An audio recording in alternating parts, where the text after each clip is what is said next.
show you how the monitor works, that control box. So when you start on this button here, on off, it's just a quick start to bring it on. If you hold that down for 8 seconds, unfortunately it goes into the green star mode, which we'll show you through shortly.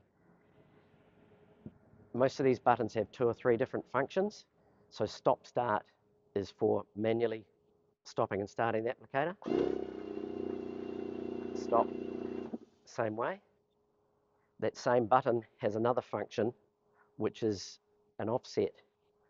If your applicator is under applying inoculant, you can change it within the offset to increase how much it uses or less. So by holding that button down for 8 seconds, it'll bring up a C and a number. And then we've gone into that number there. So I set up all of my applicators on C26. It ranges from C0, which is factory setting, right through to C40, which is the maximum you can set it at. When you go through the select, whatever that setting is, you can go through with this. You can hold it down, it'll go to a maximum of 40, and then it goes minus. It'll go all the way around to 0 again. And I take it round to 26 is where I like to have them set. If you find yours is not applying enough, you can increase that number by up to 40. You then go back out of it by holding that number back down, the stop start one.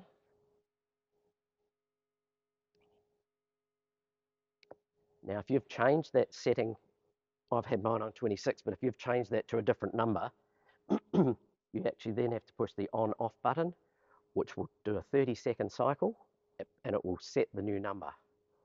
But we're not going to do that today because we don't want to waste another 30 seconds. This button here is tons treated, so it can tell you at any time how many tons you've treated. We haven't treated any yet, so it's still on 0. By holding that number down, if you've got 400 tons treated, it'll take it to 0, and you can start from fresh again.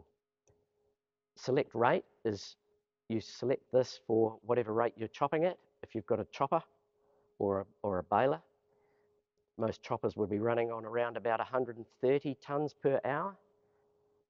You work that out by how many truckloads you chop in an hour. If you were chopping, say, 10 truckloads and they were 10 tonne each, that's, 100 tons an hour. Balers would be normally operating on probably around 60 tonne an hour. So that's how you select your rate for that. So we explained at the beginning this on-off button. Every time you turn it off, it'll do a 30-second, what they call clean cycle. It'll come up CLN on the screen. And that clean cycle, what it does is it's actually returning everything within the pipes back to the bottle. It doesn't actually do a clean. It's just returning everything in the pipes. We'll do that now.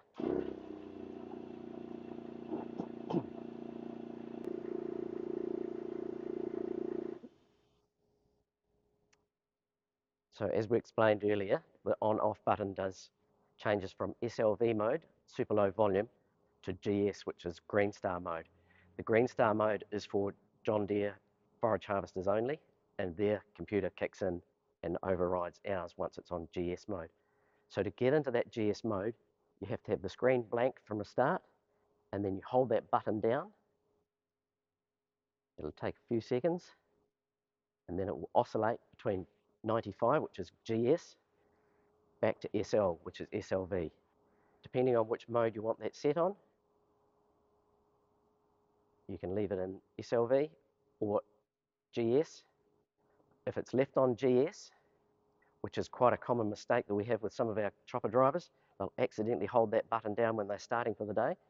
And if it's in GS mode, you can't actually use any other functions. Nothing else would work. All it will do is a 30-second clean cycle when it's finished. That's all it will do.